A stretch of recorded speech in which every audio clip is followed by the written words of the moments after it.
Think about this. The word fascist gets thrown around a lot.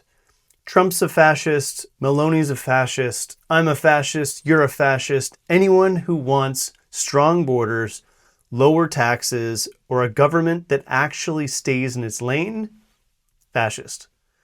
It's becoming the left's all-purpose insult for anyone they can't defeat in an argument. Yeah, and I know you create a company that's like close to being a fascist. Okay. How am I? Sorry. Let's go through this. How am I a fascist? Dude, Can you name one thing I believe that's fascist? You believe that you are. I'm such a bad fascist. I let the people who disagree in open mic to talk to me for 2 hours uninterrupted. Okay. I'm an awful fascist. But here's the thing. If everyone's a fascist, no one is. And when we lose the ability to define our terms, we lose the ability to think clearly about the real dangers. So today, I want to ask the question seriously. Not as a slur, not as a talking point, but as an honest inquiry. Is fascism actually rising? Are the leaders and movements we're watching representing something historically dangerous? Or are we confusing strength with authoritarianism? The answer, I think, is complicated. And complicated is exactly where I like to live. In this episode, we'll explore what fascism is, whether there is any evidence of it in the US and Canada, and whether there are any warning signs. If you think these conversations are as fun as I do, hit that like and subscribe button. My name is Chris, and this is the Think Report.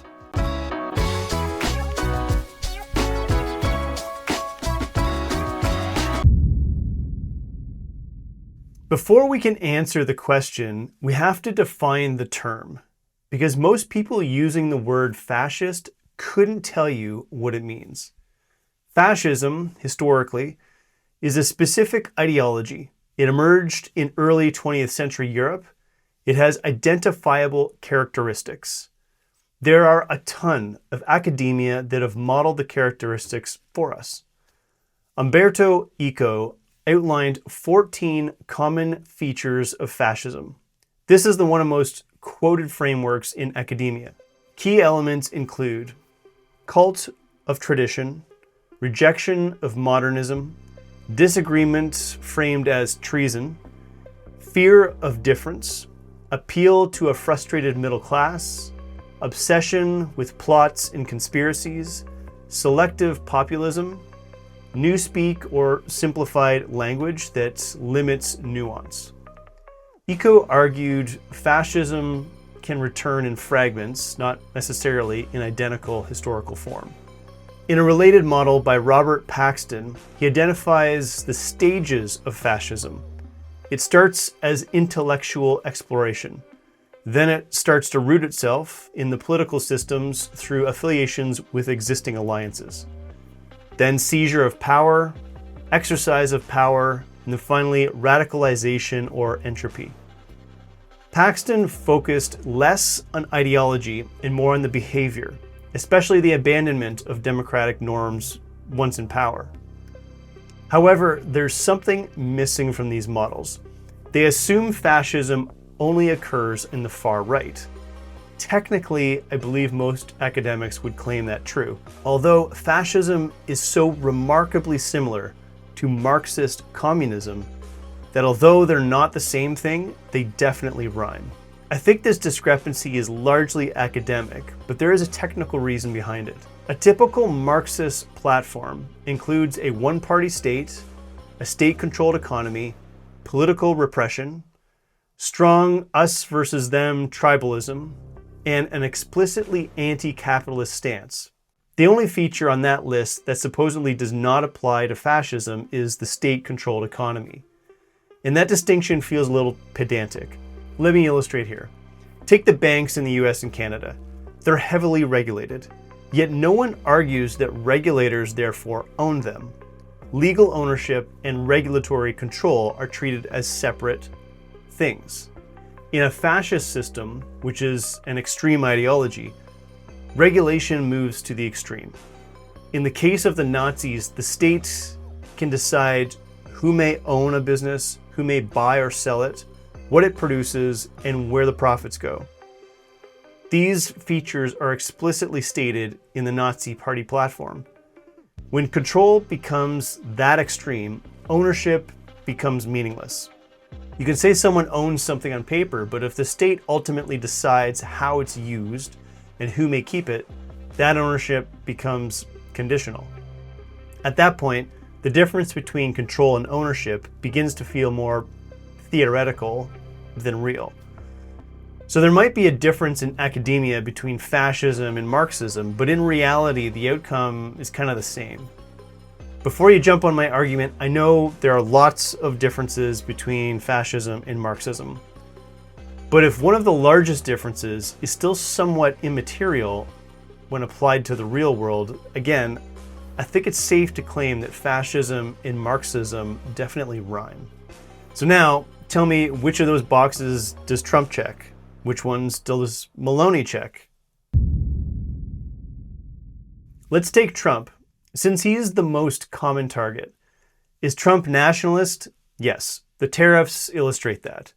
Is he populist? Absolutely. His platform ran on villainizing the nonsense from the Harris campaign, creating an us versus them environment. People are unhappy with the direction of the country and they wanted a change. They wanted something different, and Trump was that something different. If we finally beat Medicare. Thank you, President Biden. President Trump? Well, he's right. He did beat Medicare. He beat it to death. Does he say things that are politically reckless and sometimes genuinely offensive? Without question. But fascist, Trump operated within a constitutional system. He faced 2 impeachments, and they both went through to the end of the process. He lost an election and left office. His political opponents were not jailed for being opponents. The press, which hated him, operated freely and loudly for 4 years. Now, January 6th, I'm not going to pretend that wasn't serious. It definitely was. A mob stormed the Capitol. That cannot be minimized, but it was also not even remotely close to a successful coup, which opines an argument that it wasn't a serious attempt. I have to assume, and I want to assume, that if Trump was serious about starting a coup, it would have unfolded much differently. The institutions held, the transfer of power happened, and the people involved have faced legal consequences. Many would disagree with me here, but I tend to think he has a big mouth and doesn't think before he speaks. Not that he actually wanted to start a coup. Fascism doesn't hold free elections and then accept outcomes it doesn't like, even reluctantly.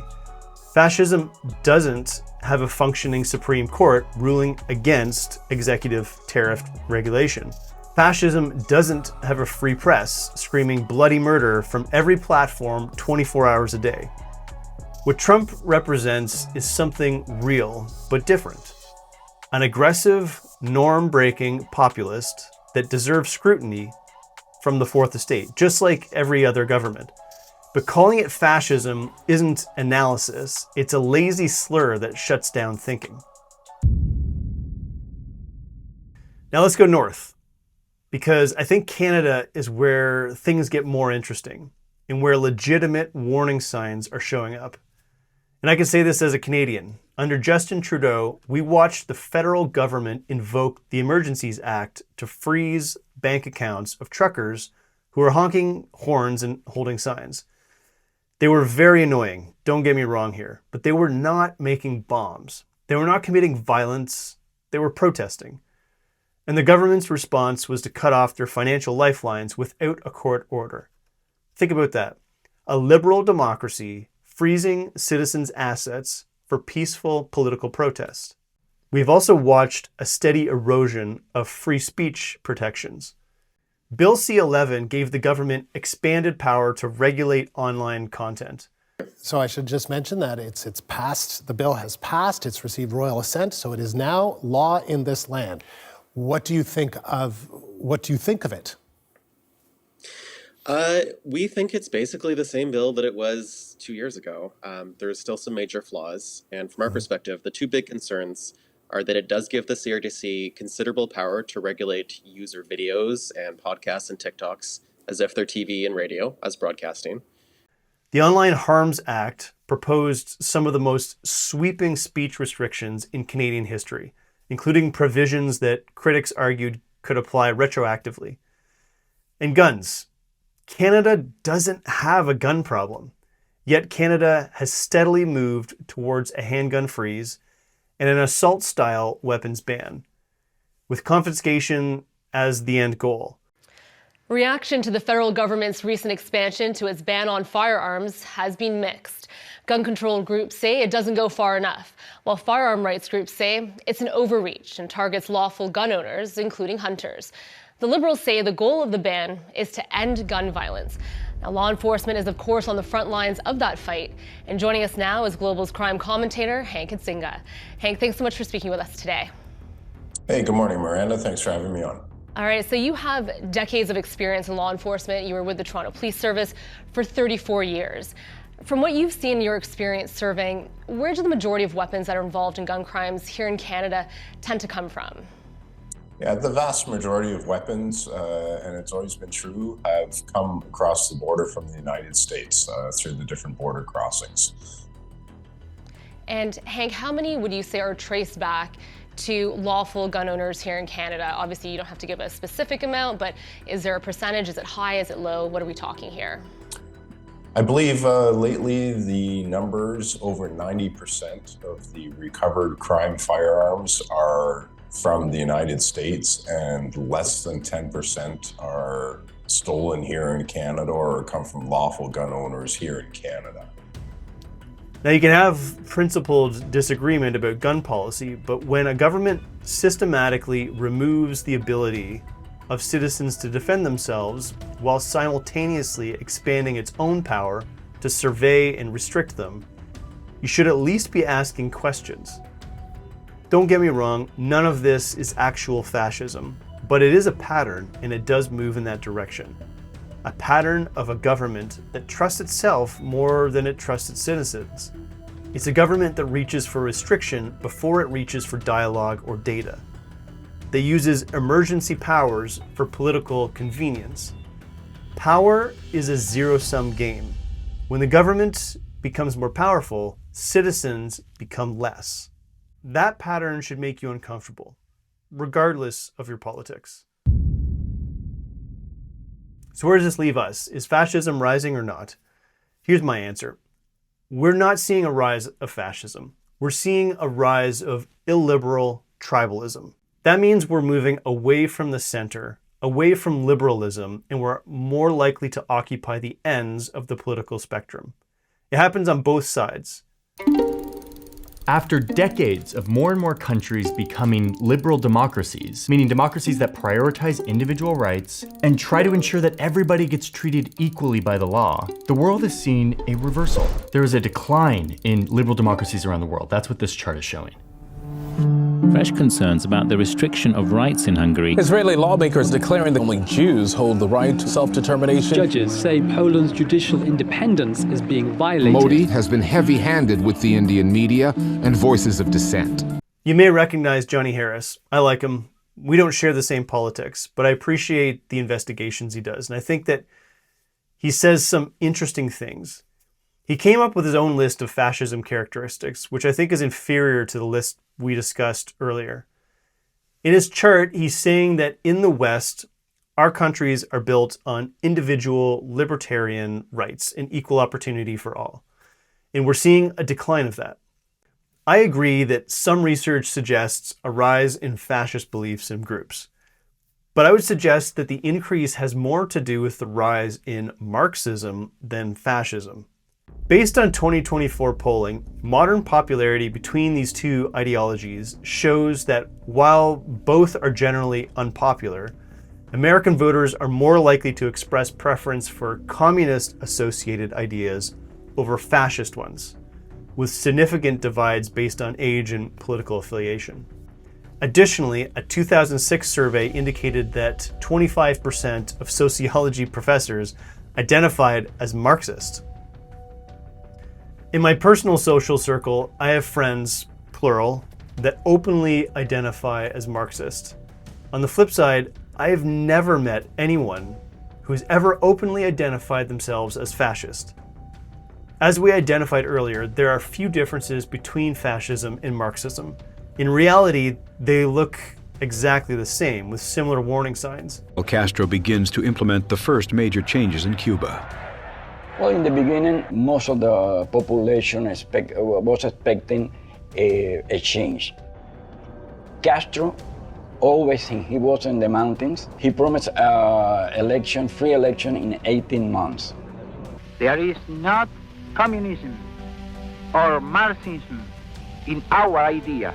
We will not seize any land from anybody. Yet on February 16th, just 2 months after the rebels' victory, Fidel Castro was sworn in as prime minister, and the elections never take place. The warning signs we should take seriously are as follows. 1. The erosion of institutional trust, where citizens stop believing in courts, elections, and the press. They become susceptible to strongmen who promise to bypass all of it. That's happening across the Western world. 2. The concentration of emergency powers. COVID showed every government on Earth how much they could get away with under the emergency declarations. Very few gave those powers back willingly.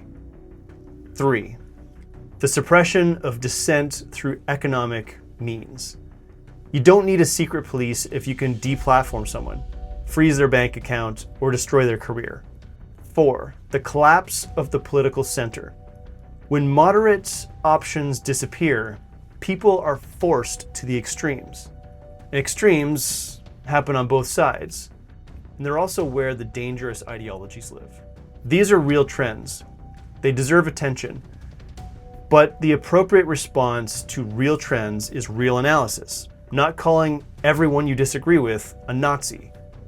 Because when you do that, you accomplish one thing. You guarantee that the people you're trying to warn will immediately stop listening to you. Here's where I land. Fascism is a specific, historically defined set of ideas. Most of the leaders being called fascist today do not meet that definition.